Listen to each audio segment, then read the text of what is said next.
한 해가 참 빨리 가죠. 벌써 2021년 마지막 주일입니다. 순간순간 되돌아보면 참 더디 가는 날짜들 같았습니다. 코로나 때문에 우리가 조심하고 염려하고 근심하고 예배도 잘 못 나오는 날들도 있고 그랬었는데 하루하루 그렇게 살았는데 벌써 1년이 가고 마지막 주일을 맞았습니다.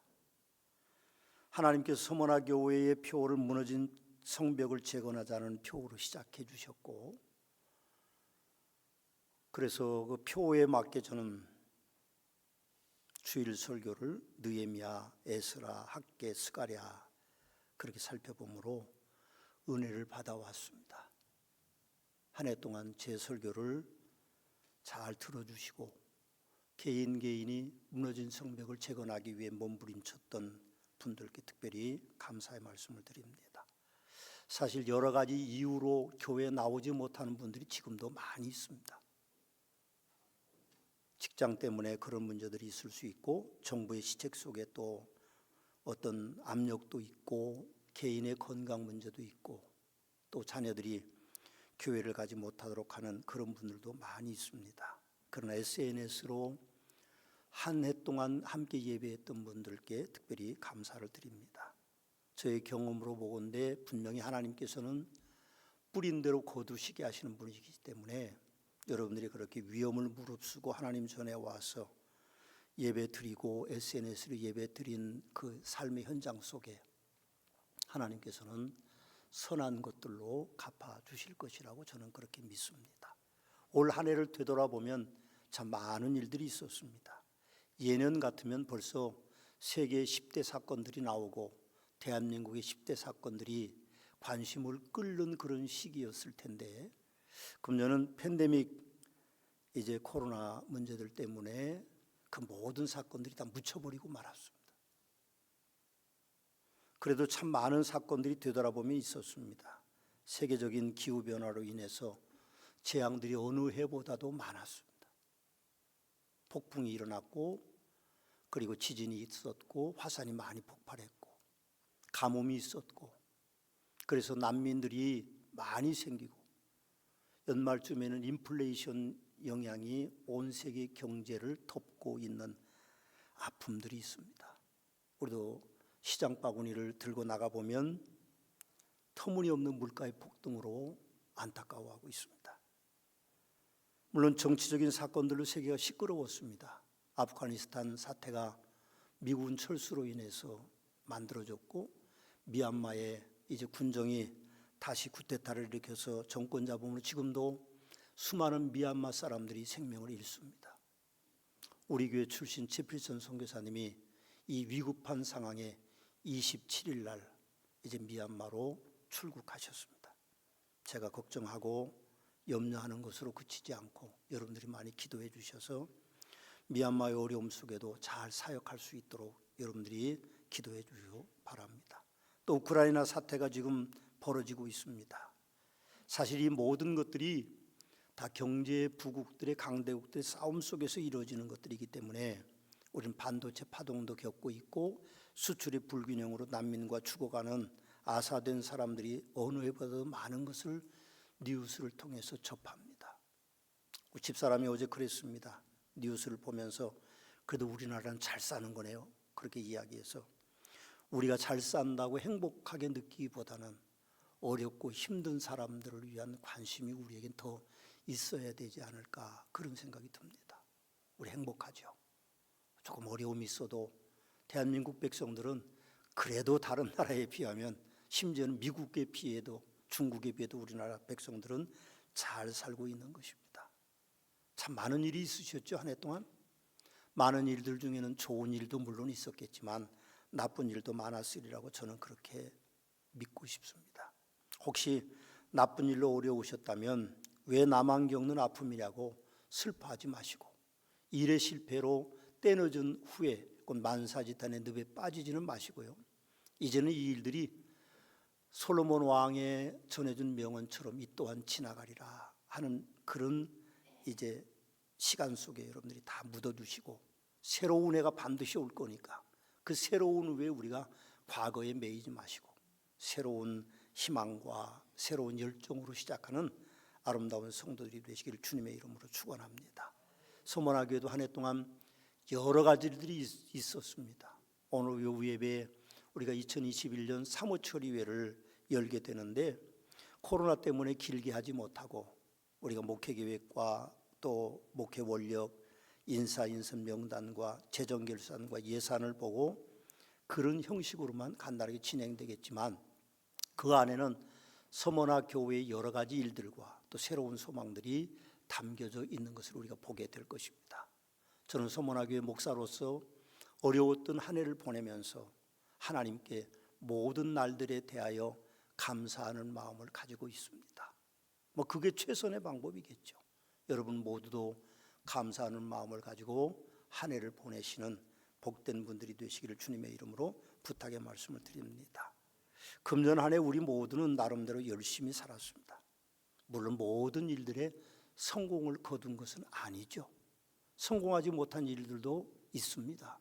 그렇지만 만일의 일의 결과에만 우리가 매달린다고 하면 우리는 반드시 만족하지는 못할 겁니다. 어느 해에 비교해서 말입니다. 그러나 우리가 생각해 보면 결과만 중요한 것이 아닙니다. 과정이 더 중요하죠. 물론 결과가 좋다고 해서 반드시 그것이 행복한 건 아닙니다.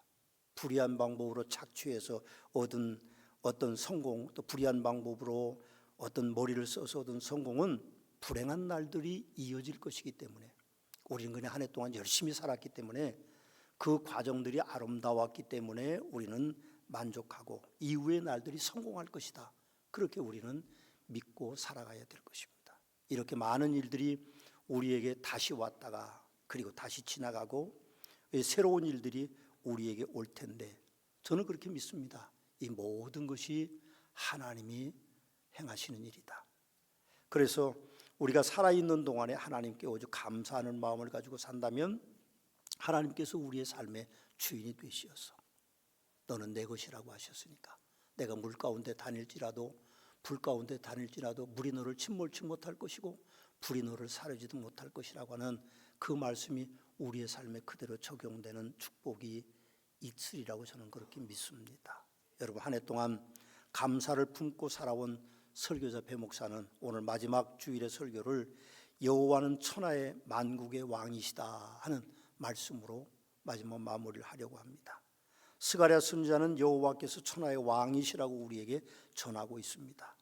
여호와께서 천하의 왕이 되시리니 그날에는 여호와께서 홀로 한 분이실 것이요 그의 이름이 홀로 하나이실 것이라. 온 땅이 아라바와 같이 되되 게바에서 예루살렘 남쪽 림몬까지 이를 것이며 예루살렘이 높이 들려 그 본초에 있으리니 베냐민 문에서부터 천문 자리와 성모퉁이 문까지 또 하나엘 망대에서부터 왕의 포도주 짜는 곳까지라. 사람이 그 가운데 살며 다시는 저주가 있지 아니하리니 예루살렘이 평안히 서리로다. 아멘. 우리 11절 다 같이 한번 봉독해 보시겠습니다. 축복받는 마음으로 말입니다. 사람이 그 가운데 살며 다시는 저주가 있지 아니하리니 예루살렘이 평안히 서리로다. 아멘입니다. 여호와께서 천하의 왕이 되신다고 스가랴는 우리에게 그렇게 말씀하고 있습니다. 옳습니다. 예수님은 만왕의 왕이시고 천하의 왕이십니다. 우리가 즐겨 부르는 찬송 중에도 그것이 증명됩니다. 저들 밖에 한밤중에 양틈에 자던 목자들 천사들이 전하여 준 준하신 소식 들었네. 노엘 노엘 노엘 이스라엘 왕이 나셨네. 옳습니다. 예수 그리스도는 만왕의 왕이시고 천하의 왕이십니다. 그래서 찬송가 151장에는 만왕의 왕 내 주께서 왜 고초당했나 이 벌레 같은 날 위해 그 보혈 흘렸네. 십자가 내가 처음 볼 때에 나의 마음에 큰 고통 사라져 오늘 믿고서 내 눈 밝았네. 참 내 기쁨 영원하도다. 옳습니다. 예수님은 천하의 왕이시고 만왕의 왕이십니다. 그래서 스가랴 선지자는 그분이 우리의 왕이 되시고 또 세상 모든 나라들의 왕이 되시고 천하의 왕이 되시면 이루어질 일이 네 가지가 있다고 오늘 말씀합니다.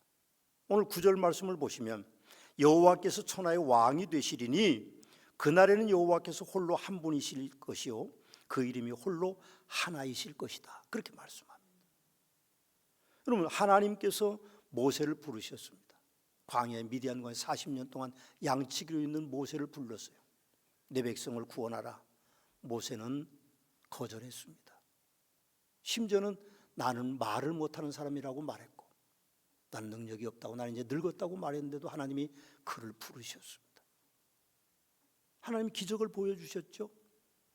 가시떨기 나무가 타지도 않는데 불이 있었고 손에 품에다 넣었다 꺼내 문둥병이 됐고 지팡이를 던지니까 뱀이 됐고 다시 집으니까 지팡이가 되는 기적을 보여줬는데도 모세는 거절했습니다.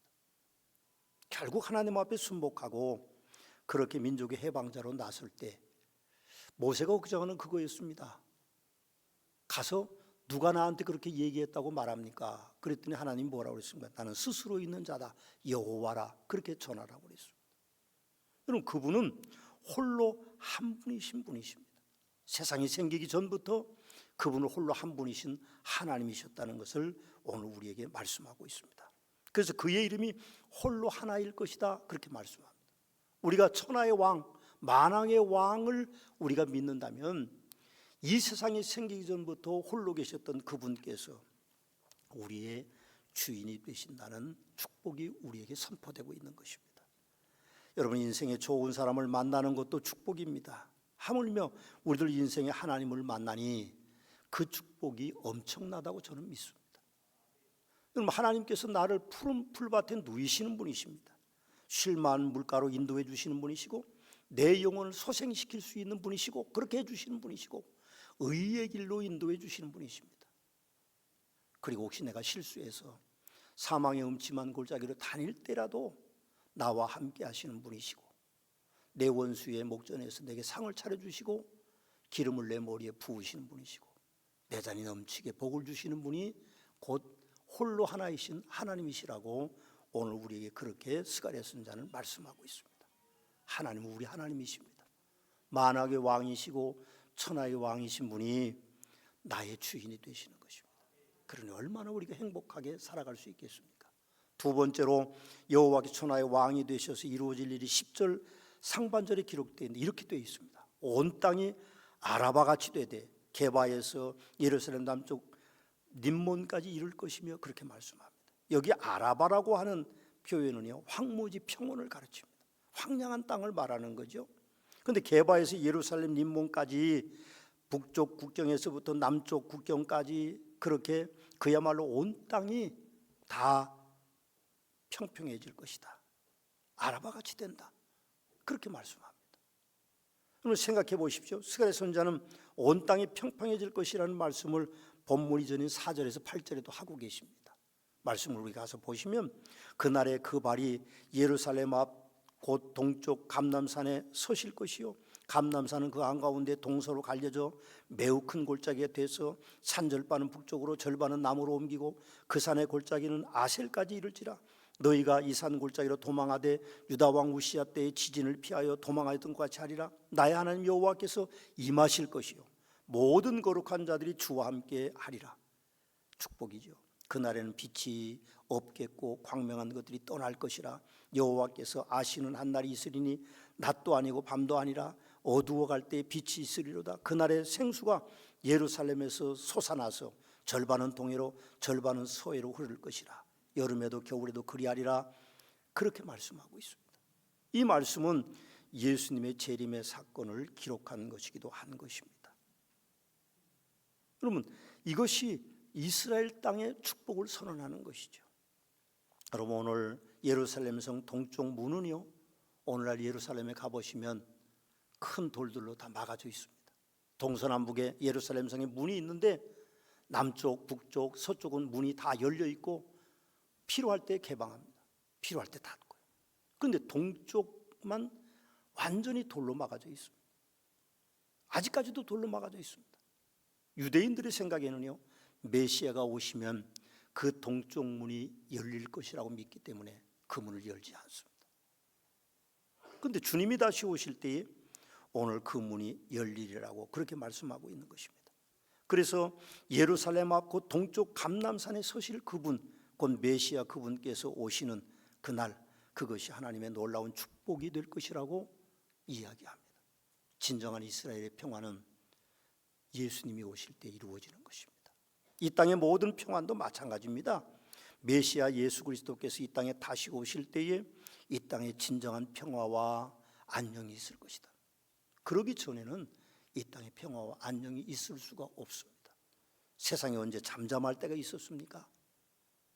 아유, 금년 1년이라도 좀 평안하게 지나갔으면 좋겠다. 제가 목회하면서 그런 생각을 하는데 단 한 해도 서머나교회 목사가 된 38년 동안 단 한 해도 조용한 해는 없었습니다.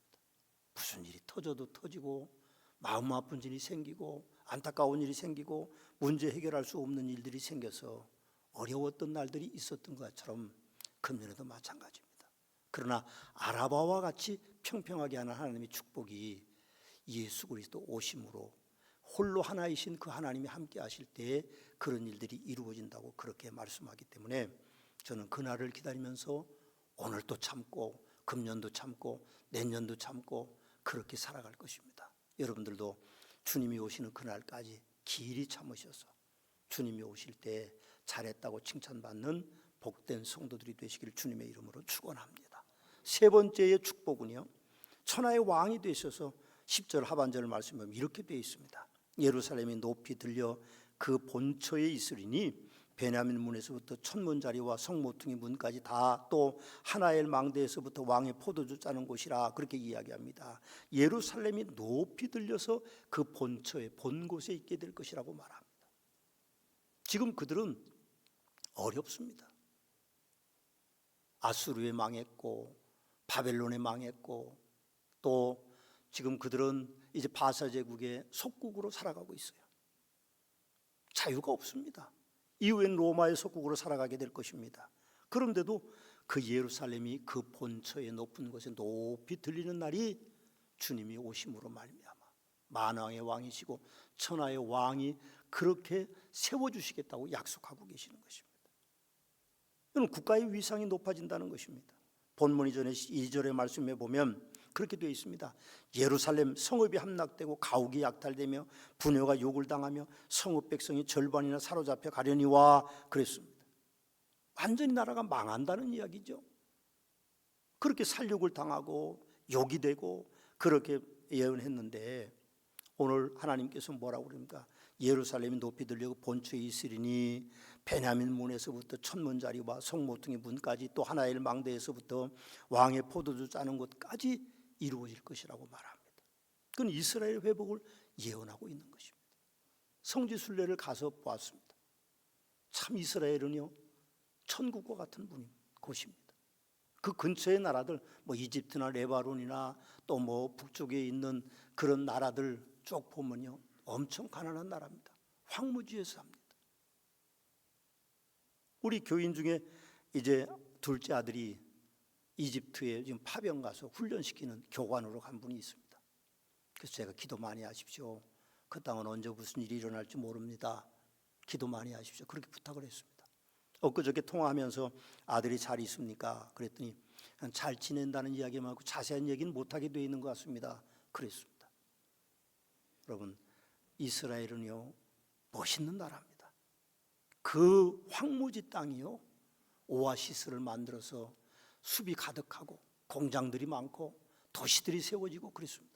그러나 근처에 있는 여러분들이 알고 있는 중동의 여러 국가들은요 그런 나라들이 거의 없습니다. 근데 제가 가서 깜짝 놀란 것은 이스라엘 군인들은요 눈빛이 살아 있습니다. 우리나라 헌병대처럼 쫙 바지에 줄 다리고 그리고 모자도 빤딱이 쓰고 깨끗한 옷을 입고 총도 맬 때에 군인처럼 메고 있어요.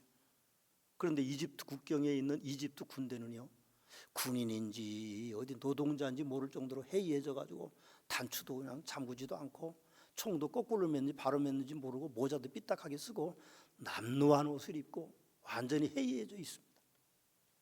하나님께서 왜 그 근처의 나라들과 환경이 똑같은데 이스라엘 나라만 그렇게 부강하게 만들었을까요? 오늘 그 약속이 이루어진 것입니다. 오늘 보십시오.